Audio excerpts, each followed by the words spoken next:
Okay, hello. I hope I'm audible.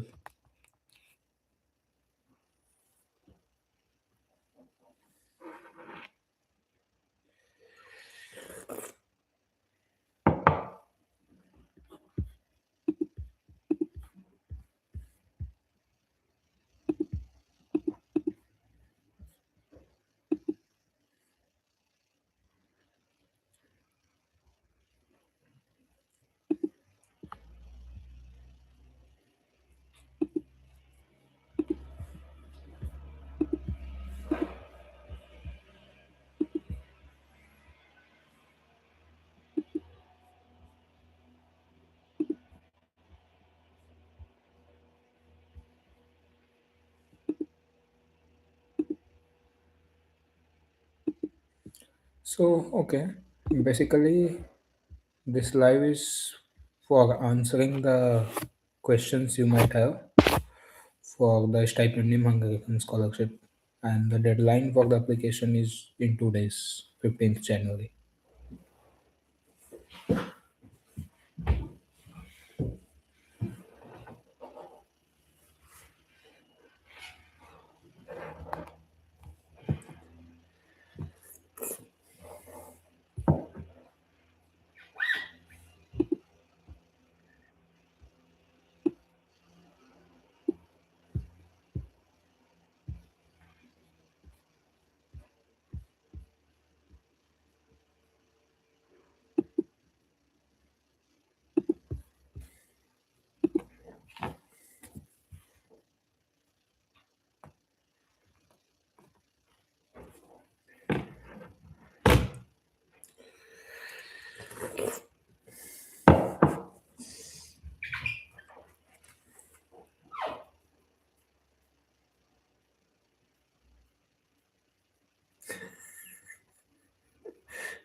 Thank you. So I think if people don't have questions, maybe I can share some knowledge myself. Okay. So I'll start with telling about me. Like I have received some international scholarships, so I thought I'll share my experience and help other people out.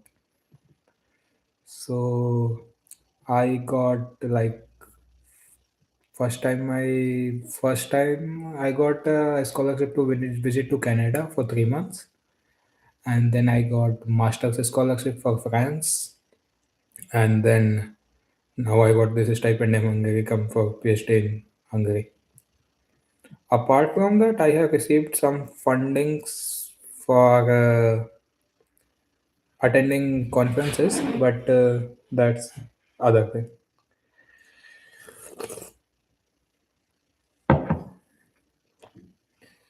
So okay, so I don't know. I'll try to share a screen and then explain some things. So this is sort of an experiment. So basically, on the Reddit, some people were asking the question, so I thought maybe I'll help them out. So how does it work? You can apply until 15th January, as I said. Then there is a technical check and your country nominates. So in this case, UGC from India nominates. And until 15th March, you have to upload this extra document, which is only for PhD students. And after that, they tell you whether you have been nominated or not. And then you have second selection point where you take an interview or a written exam. Then you get to know the final result, whether you have been selected completely or not. And then you start visa application and you reach Hungary by the end of September. So what I wanted to say is almost everything is given on the website. So just explore the website, and if you don't understand some part, you can use a lot of AIs, Gemini, ChatGPT, etc.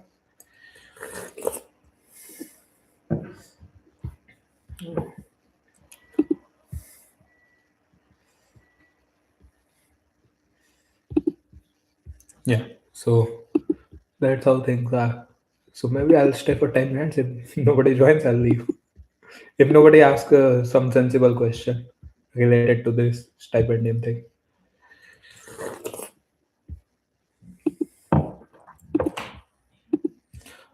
Or maybe I should just start answering the questions which I received on Reddit. So maybe people may find it useful later on. Okay.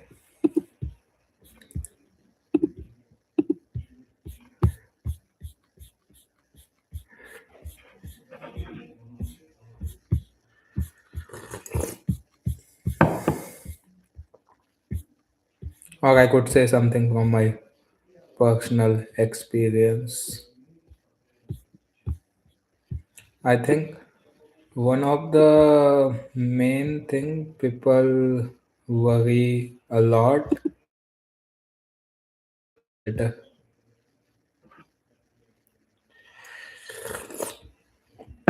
Okay, I might kick some people out if they don't say relevant things. Okay, sharing my SOP might be a bit personal, but yeah, I am going to talk about in the same direction. So, for instance, if you have to write a motivation letter, it should be program specific, right? It might be a completely different for university in US. So, the good thing about this one is that they tell you what exactly do they want in your motivation letter. So they tell why you are a suitable candidate and what type of answers they want from you. So of course, these days everyone uses ChatGPT, right? If you don't use, then you are not smart, in my opinion. But if you write completely using ChatGPT, that's also very bad. The university will get to know that this guy has just submitted a generic SOP or motivation letter. So, how do we get the best of both worlds?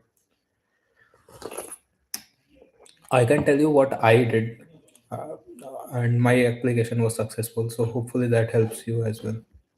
So, here you see they have written like 8 questions. What I did was I tried to write one paragraph for each question, a couple of lines, somewhere more, maybe 4 or 5 lines, and then asked ChatGPT to make it a coherent story of 2 pages or whatever they required. So that's my only suggestion. Like you know yourself much better, like what skills you have and how can you use this the skills which you gain when you come back to your home country. So all these things are there, and of course I did for PhD, so I had a lot of exposure of bachelor's and master's. Okay. So I'm not sharing my SOP on screen, but if there is a specific question, I can answer. I try to answer a few. The nomination process from UGC side. So I think last year and a year before that, UGC did not give any update about nomination. So there was a lot of confusion whether Indian students are eligible or not. So I took my chances anyway. I applied for PhD, and I don't know how it happened, but I got nominated. So maybe UGC was not nominating for bachelor's and master's, but PhD people got the scholarship, including me. This year they have renewed their MOU, and now bachelor's, master's, PhD everyone can apply. And for the nomination, I don't know. You have to complete your application properly. After that, based on that pool of application, UGC nominates, and I don't know how that works, what things they look for. But of course, if you have a strong application, then there is a high chance that you will be getting nominated. What do I mean by a strong application? You have good scores. If you are applying for masters, then in bachelors. If you are applying for bachelors, then you're in your school, etc. You have some good extracurricular things. I think that also matters as far as I know for all the scholarship nowadays. And if you have some internship experience, research experience, Olympiad, you have cleared, so all those things matter. Uh, okay, so I'll kick this guy out.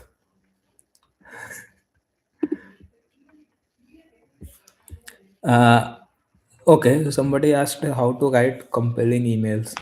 Okay, maybe I can say some things about these. You don't write a 2000 words email to a professor. Professors are quite busy with their work, their research, their PhD students, their courses, their administrative tasks. So they do not want to spend too much time reading your email. So make the subject part very informative.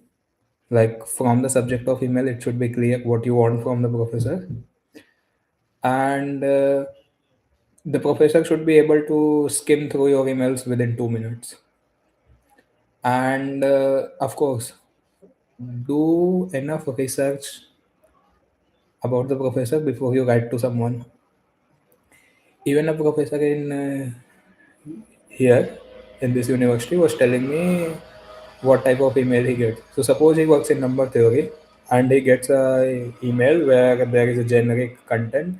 Okay, I am very interested in your work. I want to do PhD with you. Blah blah blah blah. And I am also very interested in your paper on differential equation. So then professor know that this is a spam, right? So first of all, be honest and do not write a very long email, very long email, and keep the subject very clear and introduce yourself. And in the first paragraph, write the most important thing. Or if you have a publication, first mention that like you are selling yourself. So your important parts should be visible very much. So yeah, I'm not showing what I have written, but when I was in my undergrad, even I didn't know how to write good emails. So many people helped me.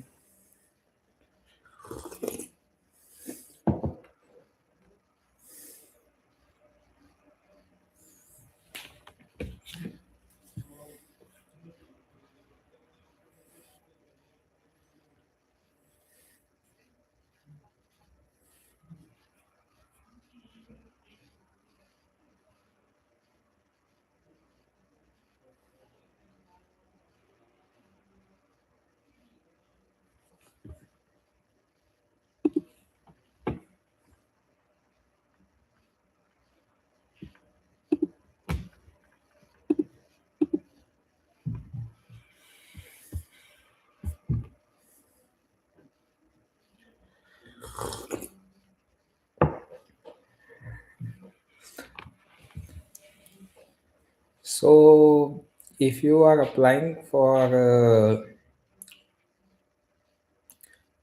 PhD, let's say, and you have any research experience, then that helps, of course.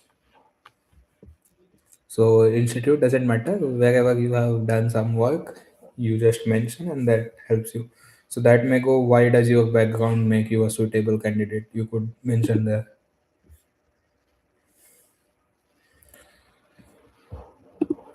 So for nomination process, that's all I know.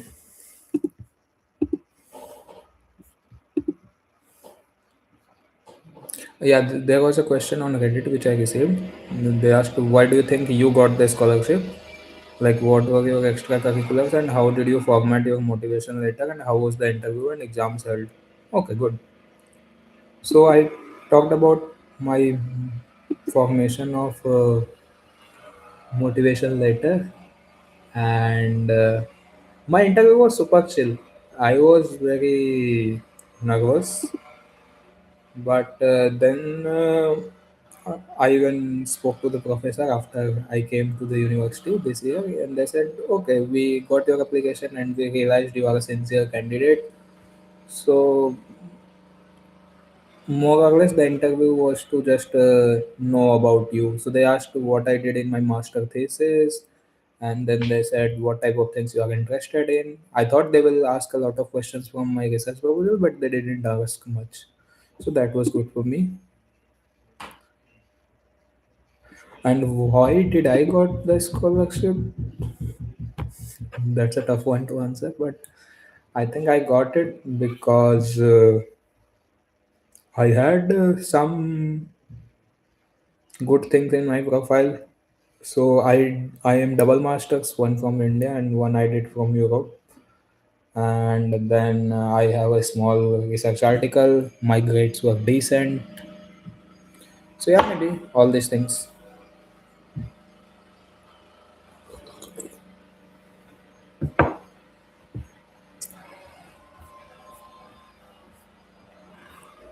So yeah, this was an experiment, and I don't know how well is this going.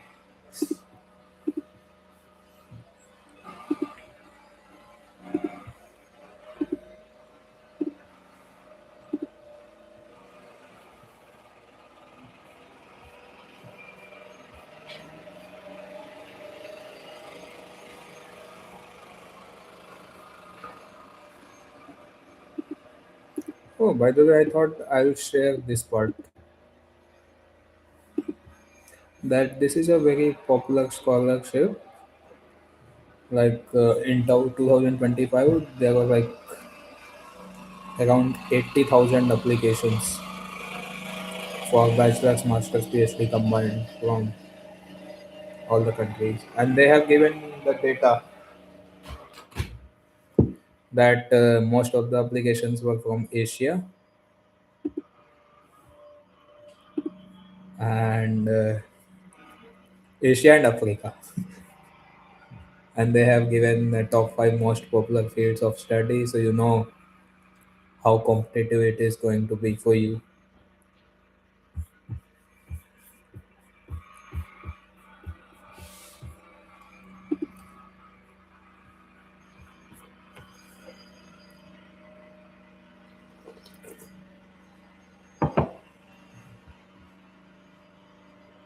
And it says in the bottom line that top five sending countries were Pakistan, Nigeria, Ghana, Kenya, and India. So yeah, basically what I want to say before I end this is that if you are interested in doing bachelor's or master's or PhD outside India, this is a good opportunity. Everything is there on the website. And of course, if you ask people, they will help you out. They have given the timeline for everything, all the steps required. All you have to do is spend enough time, and then you can apply for this. About the money part for bachelor's, masters, and PhD, you don't have to pay any fees, so there is zero fees. For scholarship, bachelor's and master's people receive less amount, and PhD people receive more, which is obvious because in PhD you are expected to earn some money, but in bachelor's and masters you are expected to spend. So I think this is a very good opportunity for bachelor's and masters, especially. You don't pay any fees, you get to Europe, and then you get some money for your living expenses, which is not enough, but then you can add more, and that would be enough. I have a biology background. Is it possible to do PhD in mathematics? Of course. If you can convince the selection committee that you are interested enough in your subject and you have explored a few things. Basically, first of all, they need to know that you are a serious candidate, and then your application needs to stand out among the other applicants. But there are examples. Recently, I met a person in conference who was a doctor literal doctor, and then he did PhD in mathematics. So he's double doctor now. I mean, if you have enough background in mathematics, you know some things, then yeah, why not?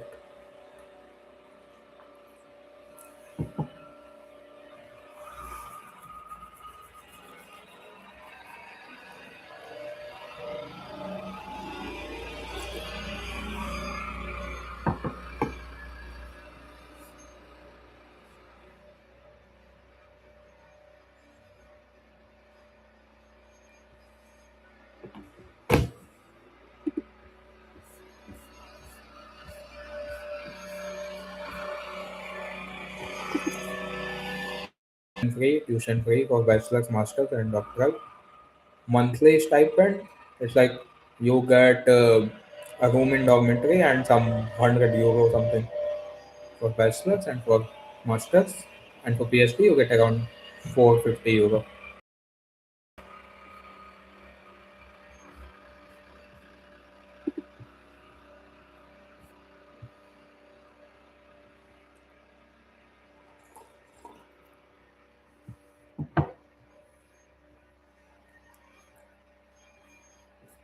Okay, so if there are no more questions, I'll end in 2 minutes.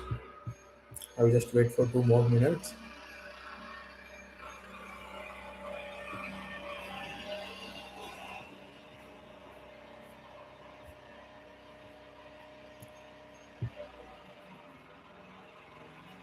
Even though the numbers show that it is very competitive, I think it's not as competitive as you think. So you should take your chances. Yes, please.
Okay, any other relevant questions?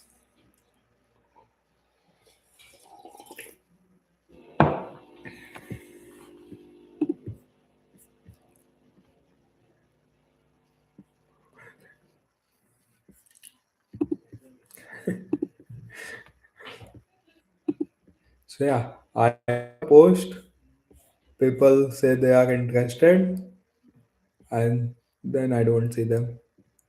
Probably because I announced very late. Okay, thank you for joining. Whoever joined, it was a good experience. Bye bye.